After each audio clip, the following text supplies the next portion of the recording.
You all set? Yes. Okay. I'll go on for a minute or two or three or four, maybe 5 or 6. I was saying to Carol that I think the closer to people that I feel, the harder the introductions are, and I spend the whole morning walking around like a fool going, why can I say this? No, don't say that, and so on and so forth, and until my mind is like just chattering with me as I'm trying to make bread and clean up everything. But when I woke up this morning, are you rolling, by the way? I didn't even ask you. Yeah, I am. I'll start as I'm fumbling around. Thank you. That is Tomas, who does all the videoing for me and then puts them up onto the interweb after I have tortured him for several weeks. But this came into my head. I shouldn't have to read it. This is Maximus to himself. I've had to learn the simplest things last, which made for difficulties. When, it must have been in 1989, a long time ago, Gerrit Lansing and Raphael de Grotto came to me and handed me a couple of envelopes of poems by the poet Stephen Jonas. And I took a good sniff at them and went, yeah, and they were saying, you should do something with these. And I don't know what I would do. I don't really see anything there. And truth be told, it looked sort of like all over the place, and like a little bit of this and a little bit of that, Pound here, Duncan there, Olson here, rejection of this and that was the impression that that pile of stuff left upon me. And it would not be until Mr. Tora got a hold of that manuscript and recognized what was sitting there, and the treasure trove that it was, and where that archive that Raphael and Gerrit had led as far as opening up this vein that was a scene in Boston, as Mr. Corbett called it, the other side of Beacon Hill, which I always liked, which inhabited John Wieners and Mr. Jonas and a horde of other people. At one point, Jack Spicer was here, Robin Blaser was here, and there was this marvelous dinner at which Joseph just ate Robin Blaser alive with questions, just one after, and the kind of questions that we were starting to get a feel for what had been going on there. And for me, it was a taproot immediately back to the poetry that had brought me into poetry, which was Robert Duncan, and then of course out to Olson from Robert Duncan, and then the Berkeley people, and so on. So with that in mind, as I woke up this morning thinking of how to learn the simplest things last, and there's a wonderful cat wandering through the backyard now. That's auspicious, Carol. We have a cat visitor. But I came home in 1988 when Duncan died. I put out the word that I was going to do a memorial as quickly as possible. Gerrit helped me organize this, giving me names and stuff. And the word went out. If you wanted to come and read at the memorial, if you felt so inclined, you would read. And I arrived home on a Saturday night, and this is after a restaurant shift that was notoriously, horrifyingly bad on Saturday nights. And I hit my answering machine, which was blinking, and this voice, this very curious voice, said, "Hello, this is Carol Weston, and I would very much like to read." And then she hung up. And that was all. She called back a few days later and we exchanged information, and I kind of said, I don't know who this is, but okay. And she arrived at the Duncan Memorial with her poem in hand, and with her, shall we say, unique personality and the way you move through the world, which I was experiencing for the first time, and stood up amongst a horde of other people that were reading that day. And I have never in my life seen anybody inhabit a poem in the way that she did in that moment. I remember the hair on my neck standing up, and I was sitting there going, who the hell is this? Oh my God, this is wonderful. And mind you, I had read that poem 1,000 times. I thought I knew this poem. It was like I'd never heard that poem, and that poem possessed her, she possessed the poem, and delivered it into that room. Thereupon I knew who Carol Weston was. But recognition, I'm not so sure. in recognition of, by which I mean in recognizing the depth of the poetry that was lurking beneath her, inside of her, all around her. That's why I went back to the idea of Jonas, because I think in my mind, Carol got trapped for a good period of time. I would see you at Green Street, and amidst that whole wonderful, crazy crew down there, and Carol would perpetually stop the room, except for, of course, the people that were in the bar who've never listened to anybody. But the rest of us that were sitting there, there'd be this moment where Carol would just stop the room, and then she would walk off, and I kept hearing this over and over again. And then as Joe started to emerge with all the work around Jonas and the people around Jonas, suddenly, you know, Gerrit and Raphael were saying, well, you know, Carol was a friend of Jonas's. She knew Jonas. She knew John Wieners, of course. And so that started a secondary circulation around which, you know, it was Carol Weston, and she knew Stephen Jonas, and she knew John Wieners, and she's a poet. That's the way it was put in my head. And it took a few more years later before it suddenly started to dawn upon me that what I was not recognizing was the immense breadth of the poetry that Carol was creating.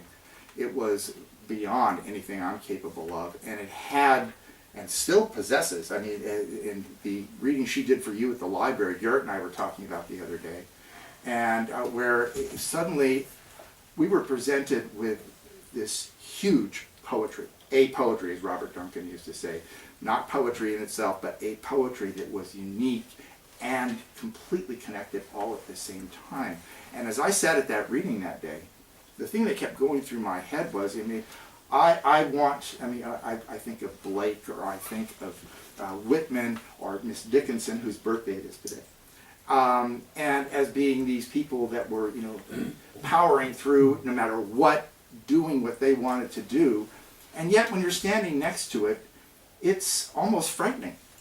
And that flipped me over to this overwhelming feeling as I watched you and listened to you that day reading across this breadth of time and poetry that she has created, of the immense courage that Carol has had to position herself in this place of absolute and real wonder, the kind we look at in a book from 200 years ago or 100 years ago and say, oh, that must have been incredible. And that wonder is present here with us today, and is present in Boston, and has been a central place of Boston poetry for a long time. I won't say how many years, but a good length of time. A taproot of Boston poetry, and that root does connect back to San Francisco. She feels for Robert Duncan the way I do. She does connect to Jonas, but she was a participant, not simply somebody that was standing there, oh, I know these guys. She was a participant, a creator, and given it was the 1960s, early 60s, late 50s, how do you emerge into that? I don't know history. Oh, you mean, well, when I got back from Colorado. What year was that? You know? So 65. Yeah, so we're still, before the women's movement had reshuffled things a little bit about how things were supposed to be amidst all those boys in the Boston scene. And so then the courage, the immense courage to simply wonder. And that is here with us today. And the poem that I've had to learn the simplest thing last starts, ends, and forgive me, I have to go back to the other glasses. It is undone business I speak of this morning, with the sea stretching out from my feet. And with that, please welcome Carol Weston. Oh,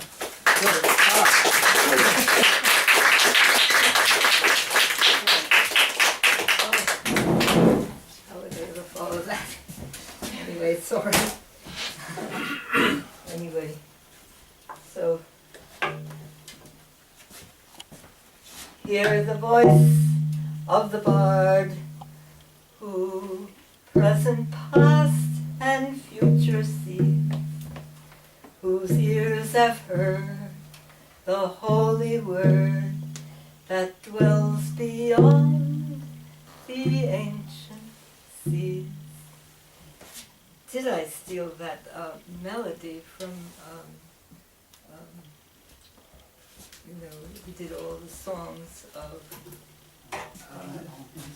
Ginsberg. Thank you, John. Anyway, so maybe that's where it came from. Let me see.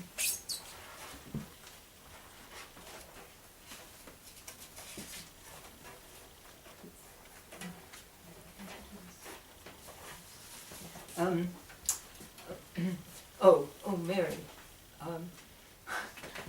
In 1965, when I came back from Colorado, C.J. Lewis was reading at the New England Poetry Club, and he read his poem, Pegasus. I was working at that time as a poetry editor for Margot Lockwood, who did not need one.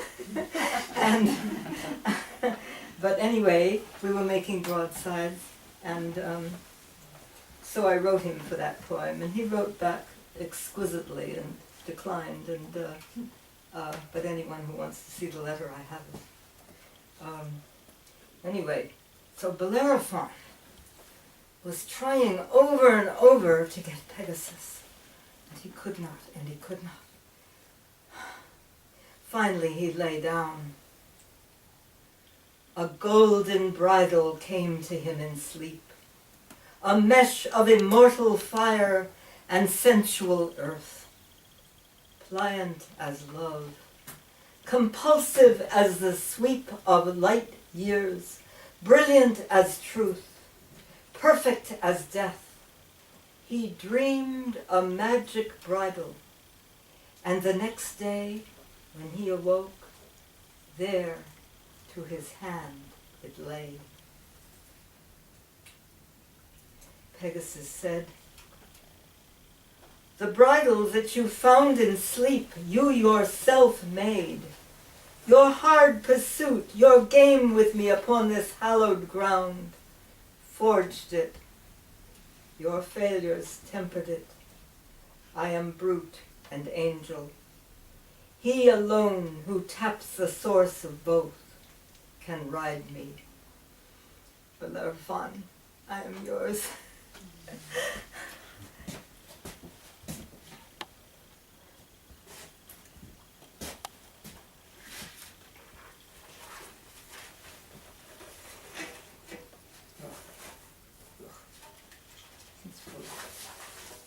So,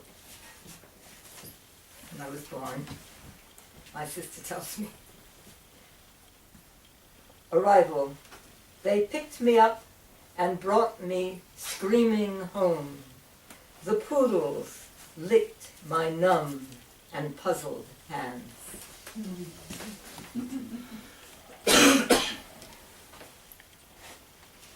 Oh dear, all I did was fish, and I haven't been able to express it yet, but so.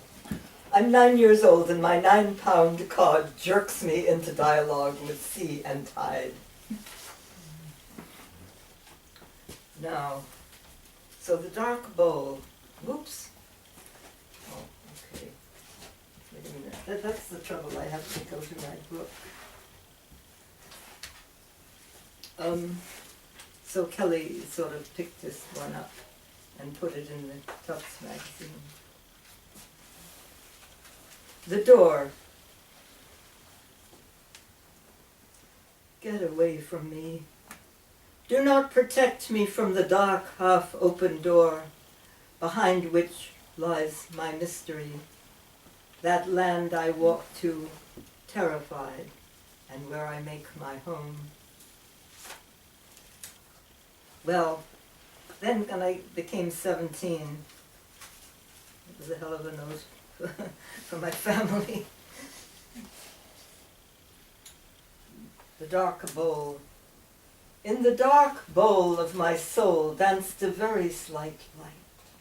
When I blew off my lid, I blew out the light.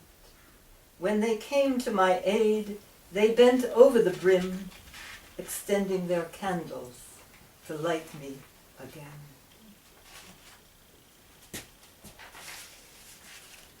So the scream comes with me, but thank God it's been quiet for a few decades. But one always thinks, my scream like a snake in the back of my throat waits for my heartbeat to burst the amniotic sac of my soul.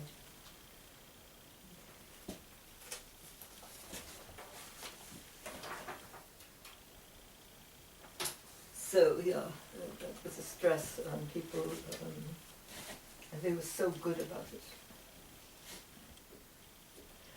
So anyway, so I was reading, somebody told me to read a book. I have an enormous problem reading any book or any poem, except aloud. And so, but I read the Merezhkovsky biography of Leonardo. Leonardo, from his point of view, who condemned me to see with my hands in the thick of my beard, answers everywhere, and that over the bridge of my nose I should see in the running water the process of every running thing. Air is to be mounted, sun is to be looked upon, veins of a leaf burn in my hand, veins of a leaf burn in my brain with questions and answers. Not a stone in the road is free of messages. Not a nose of a single face can pass me without the anguish of my consciousness following it. The ocean of things tries to catch me in its undertow and bear me down. When I lift my foot to walk forward, it is as if roots of all things are dragging at my heel. The force of doubt is equal to the force of energy that prompts me, and that in me which does not want to move is answered by a gradual mastery, a continual momentum that cannot be broken. I put blinders over my heart and I push forward. I love by the supreme organization of the machine of myself. What if the pale, frail shell of a student should hang himself from my rafter, his earnest face lost in the knot of my struggle? I hold a bird in my hand, its feathers shaped to the running wind. My heart beats with its heart. I want to lift men up. I want to go myself up out of the force that holds me down. I test my wings against the wind and sky, and when the one that flies them falls, all of my inside self falls with him, and I flail the two of us until we rise again. There is nothing of mine. I set in flight, without a limb of myself aloft, and subject to obliteration. Thank you, Leonardo. Oh, I was skipping wildly. Let's see. So, there's no mention of, I worked 3 years in the largest mental hospital in the world, adoring every patient. Anyway, and let's see. Oh, yes, so I went to Breadloaf, and that's what this is about. And let's see, I went to Breadloaf, and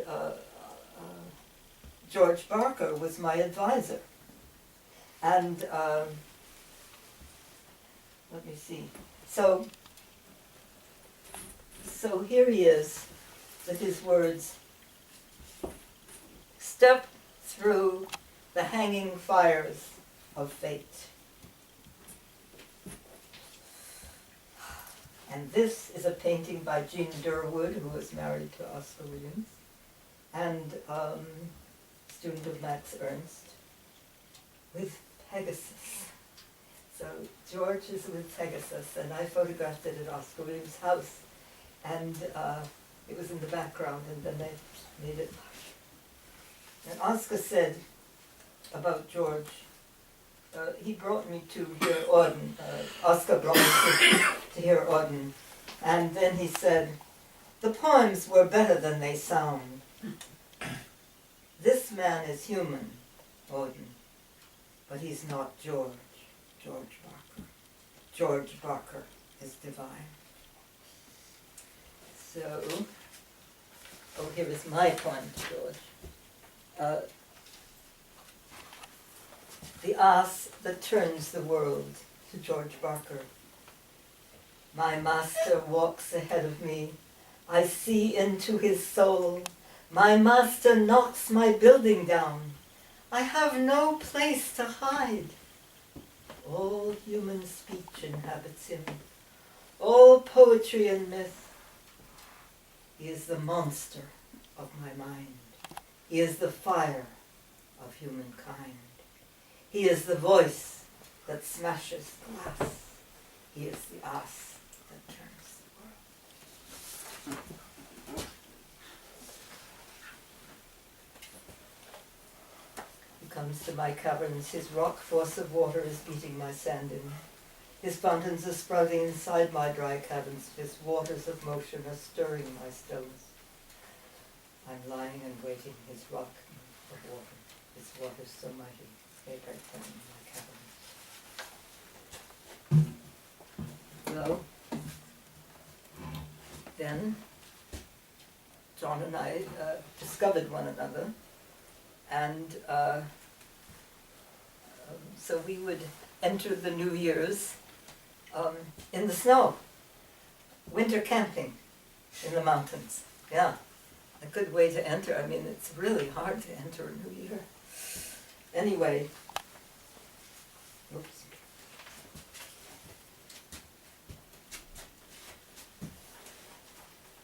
Where did I put the book? You see? Oh, it's in my hand. Mm-hmm. Okay. So this is our walks in the mountains. The walking stick to John. At home, at one, in woods we wander, the walking stick guiding us between branches, along paths, along ridges of mines. We lie through scared nights, our breaths drawn up into starlight. We mount mountains, we look down, collecting. We look up by sunlight, by snowlight, by snow spectrum.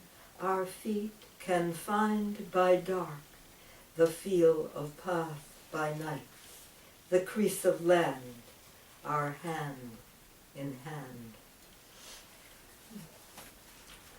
Thank you, John. And I became, a teacher. Okay. I have no training. So we took this course on Earth history at Harvard, and Harvard Extension, really good. And however, the teacher did not need this poem, but that's all right. We forgive him.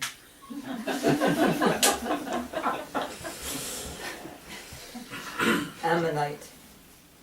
Spirals, whorls, sutures, scepter. The form of time, the eternal winding, the clue in the curling. The curling of water as it moves in the whirlpool is the form of water running out, is the spiral, is the shape of the shell, is the shape of the nebula. This is the form of life, the tiniest one I could hold in my hand and feel the forms of the whorls against the walls of my finger. The largest one I could lounge in its whorls. 8 feet high. I could lounge in its whorls, the coils of myself against the coils of the stone. I seek the giant, the great curved cephalopod as it lies in the land between oceans. The form hidden in rock layers and lost for centuries, the archetype the fingers feel for in the soil of ancient seas. What is human life beside the mysterious coil of stone, the mysterious coil of stars, time of earth, time of sun, time of universe? We are lost humans, racing in cities of our own devices, while the great coil turns beyond us, and tells us time on a scale akin to eternity. Human, with arms spread wide and legs spread wide, is shaped like the star form, echinoderm, while the path from which we come, from Earth our mother, is the shape like ammonite. Man's path from inanimate fires of rock, from amoeba and the first chemicals of life, is one long spiral of time, and the human mind, moving from unknowing to knowing, is like the path from chamber to chamber of ammonite, great swimmer, yielding secrets worldwide. And I guess we saw it in England. We had 5 minutes for the Natural History Museum. Well, you know how trips are. And we came in, and there was this ammonite, this big. I'd never seen one in my life. So it's an ancestor of the Nautilus. It is not an ancestor.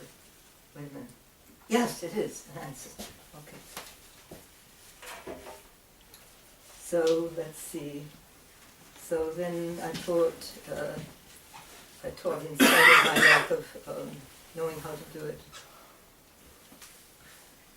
Electromagnetic spectrum. I drink the light of the visible spectrum and the invisible ultraviolet and infrared. Heave me into these waves from the sun and other stars, where I may burn, transform. Electromagnetic spectrum, you are part of my breathing.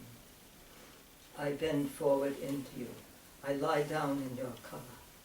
I lean against your light. Yeah, I really needed it because I was given a room, and the room had been given to other people at the same time. So I made a 14-foot mural of the electromagnetic spectrum, and it saved my life.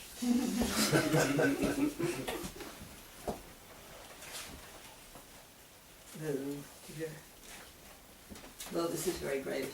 Let's see. I didn't mention.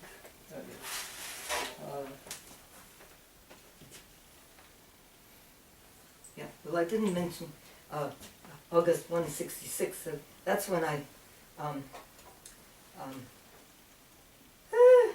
saw on television a program of and Sexton, and afterward I danced with a broom. I've told you before. I danced with a broom and lay down. Oh my God, when I woke up. It's true about a Pegasus and this thing of lying down, and the bridle came to him in sleep. That's true, isn't it?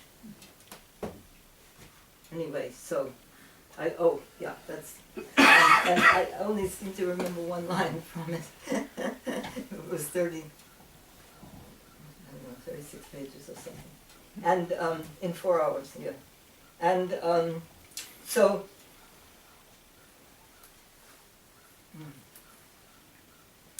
okay, I'm having trouble remembering this one line. Okay, I can't remember it. Okay, it'll come. So then the next time that happened, so that was ages ago, 66. Now, this one is 86, and how God arranged that, I don't know. And so I didn't lie down, I didn't dance with the broom, but I heard Stan Strickland play his instrument. Everybody knows his instrument, maybe? Saxophone. What? Saxophone? Thank you. I heard that, and that's what this did to me. And I'll do some of it, not remembering what time I started. Peace Fire. It goes on for 21 pages, but you're spared. O God, who has let us live long enough to cross the bridges of being out of darkness into the curved light, we shall crack open the churches, and out of that point of cleavage shall spring the jack in the pulpit of the human spirit, blown through by the winds of God. I am placing my foot on the flesh of the human heart, and I shall rise to the proportions God gave me. My dance begins, but the ballroom is eternity, and the light is forgiveness of this human race, unable to be kind to the animals of its own species. And in this race I am a slow beginner, and when I mount the podium, the stars will come in whirlwinds out of the pulsating sky of night and wrap me in their wounds of rhythm. I shall stand while the rivers flow beneath my legs. I shall stand with my head caught close to the yearning yearn-for sun, where my burning hands reach for its fire. O Prometheus, I walk fire-footed among the bands of children, and only their voices breathe with my heart, and their hands understand my toys. For the first touch of our hands on seashells must be maintained till death. The found stick on the sidewalk is our amulet, and the found light dancing on the stage of time is the blues of the inner wolf of our being, releasing breath long caught under the volcanoes, out of which it pours spilt fire, milk from the gods. We lick the crevasses of the body alive, while the ones we loved who died call to us from an eternal wind, and we raise our hands and join them in a circle dance, except briefly, ever so briefly, our feet touch the earth before we rise.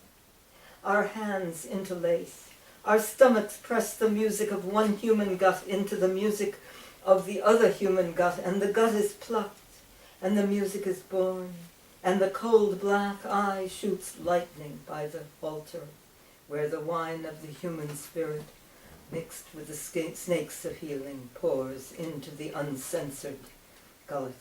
Holy wine, born by the snakes of our beginnings. The found stick is the caduceus of our soul. I think maybe I will stop on this one. It goes on forever, so I'll continue another day.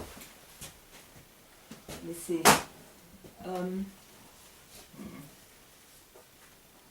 So, when the bomber came, it was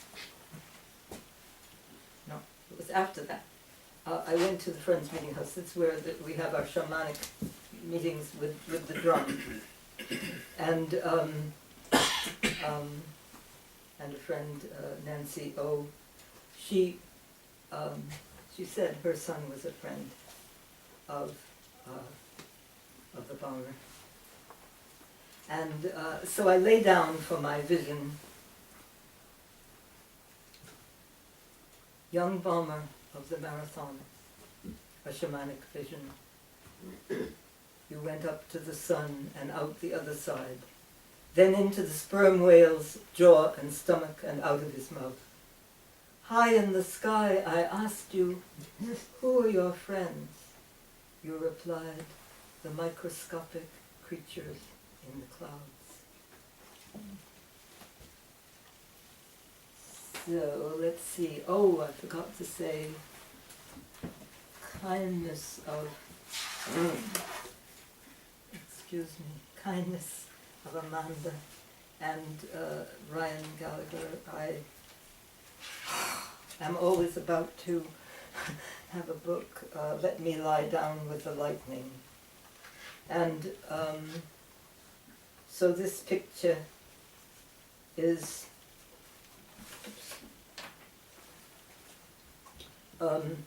this is the picture I found in May. It was for free in the library and in the free box. Oh my gosh! I never saw anything like it. So I have written a poem to the figure in the poem, to the figure in Alex Gray's painting. Light worker. You blaze, the golden spindle comes. You blaze, the golden spindle comes to me, down from heaven, through your halo, through your cadaver head, into your entrails. With your red arteries and blue veins, You press forward your foot in eternal step, your arm wrapped around the gold branch of lightning. Flecks of electricity radiate around you. In the rage of ecstasy, you cannot stop the step that reaches in the dark. Like you, we shoot the golden arrows of ourselves across the sky.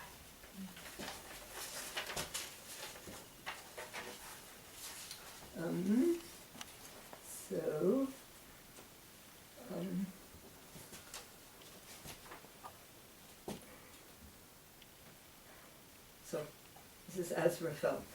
George Barker had this this little sign of his words, and when do I expect a telegram from Azrael, angel of death? I said, oh God. So my Azrael, hands around her neck, I have come to introduce you to death, Azrael said. Hold your hands tighter so I can see my destiny, she said. In my pocket, I carry fossil whale's inner ear for balance, and jasper to represent the floor of heaven. I who cannot speak call through infinity, and my voice echoes up the stairway to heaven. Azrael, angel of death, protect me. And, I forgot the others, my other poems that I brought. And, but most of them didn't have their poems except Ammonite, which is supposed to be 8 feet long. The others have lost their poems today. And but they are here. Okay, so, I have these 2 broadsides, the one of Azrael and the one of my sister Emily's with the gulls. Oh dear, and they're here. If anybody needs them. I haven't learned how to sell anything. I realize that it's a hopeless case. So, if you don't mind, just, if you'd like to take any, that would be great. Well, this is my husband, John, who has led me through trying to lead me through the universe, and taught astronomy for 42 years, and has very meaningful poems. He finishes his poems. Okay.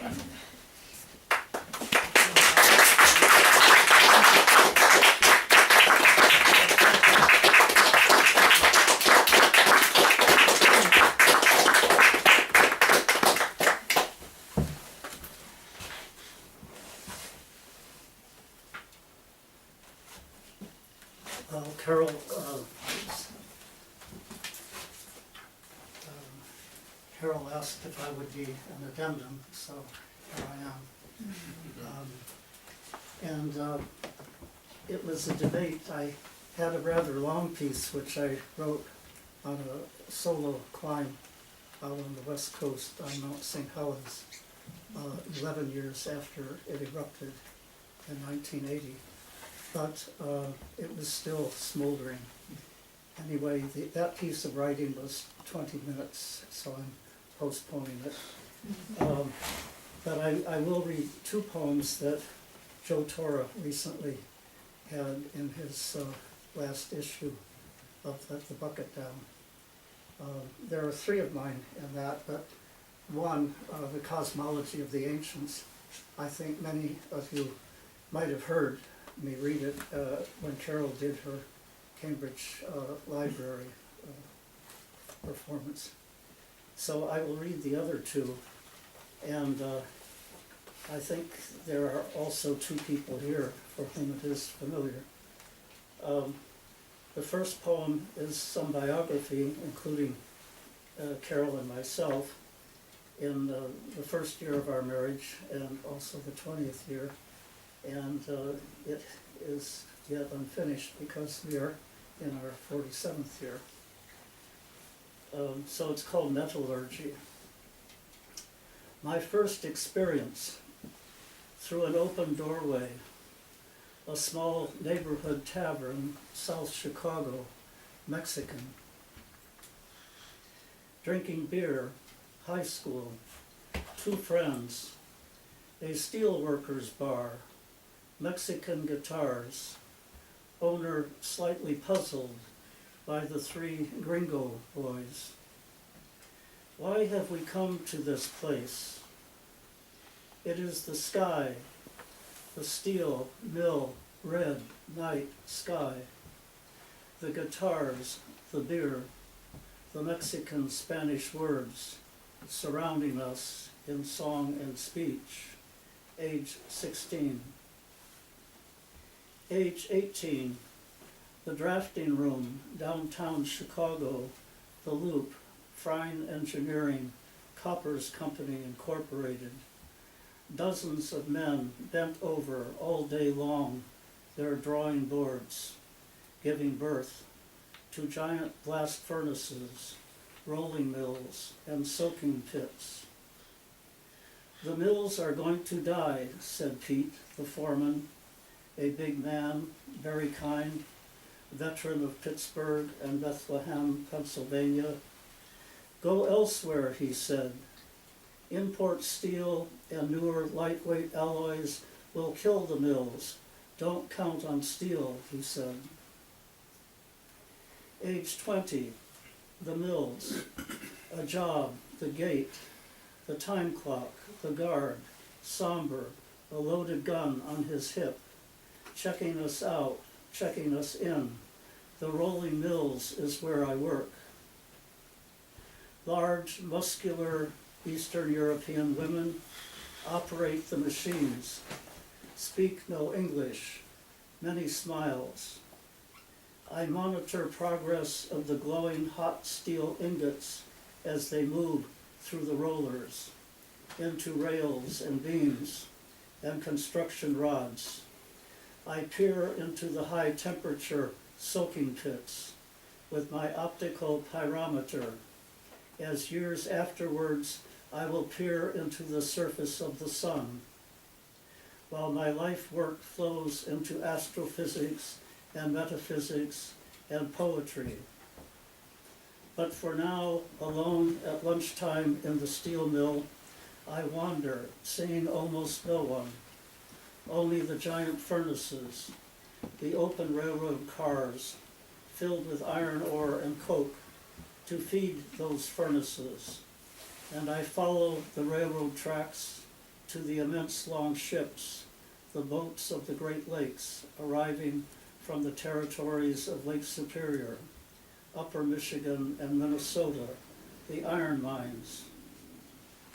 Age 38, 1 year married. My wife and I travel to the Sudan mine, northern Minnesota, formerly U.S. Steel, now historic. We tour with a few retired miners, free-falling in their cage, vertical shaft.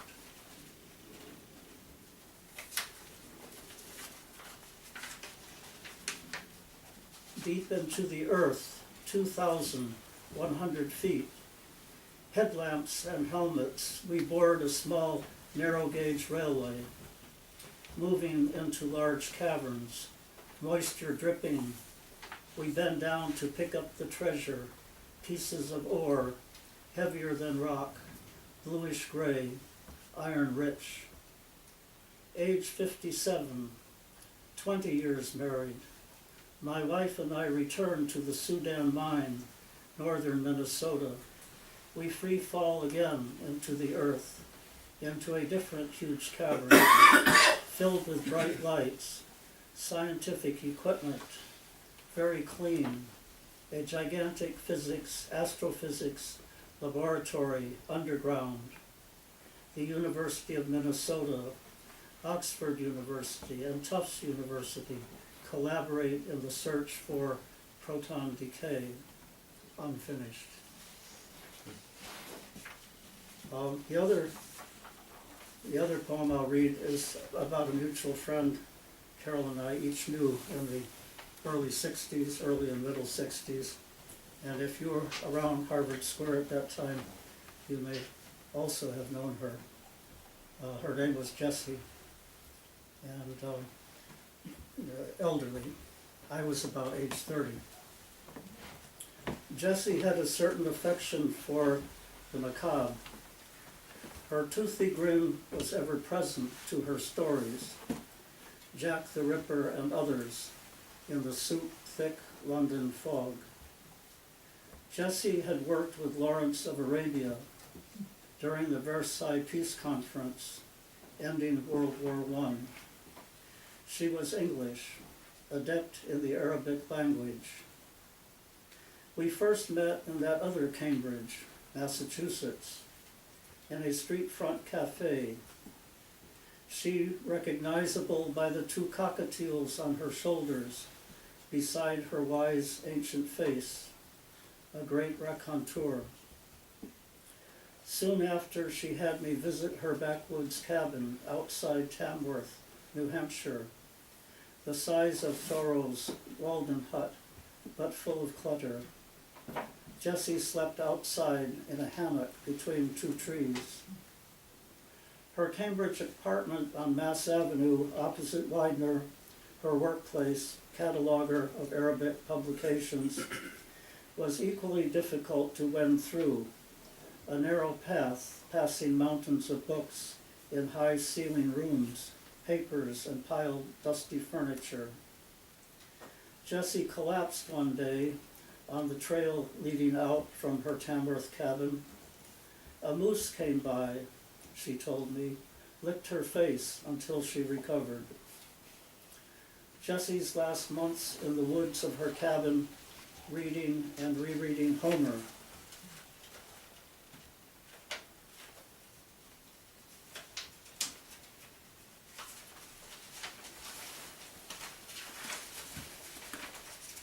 Her father had learned Christianity from the early Greek sources, she told me. Her father, before dying, had a student burn many of his last unpublished writings. He did not want young people, quote, to waste their time, she told me. His name was Alfred North Whitehead. Jessie never married. Sometimes she stuttered. As a young woman, she fell, breaking her neck on Mount Washington, climbing, then out by stretcher, living many months in the North Conway Hospital. A mutual friend gave to me and to Carol a large black and white photo from those young days before the fall. Jessie, corncob pipe in her mouth, smoking. A time came when Jessie had to leave her cabin, her woods, her moose friends. Her last days, she continued to read Homer in Belmont, Massachusetts, a nursing home, still traveling, her own Iliad, her own Odyssey, returning home, many years, Moglieta, many years. Thank you.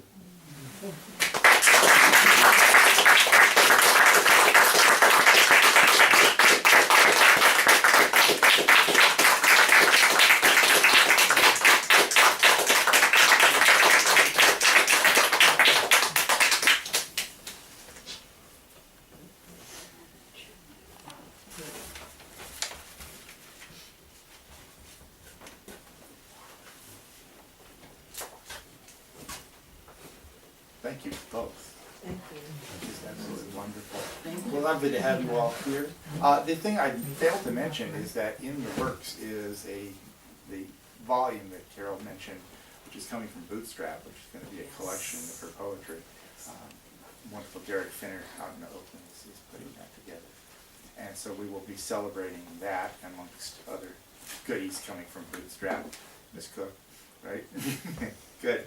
Thank you all for coming. We're going to take a break over the holidays, and we'll be back in the late winter when we see what the offing of the new weather patterns are giving us.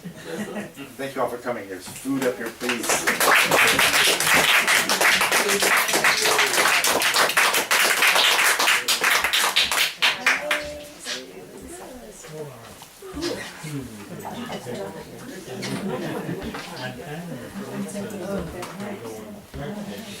to come talk to you before anybody else gets to you. So when you got more stuff together and you want to meet again, let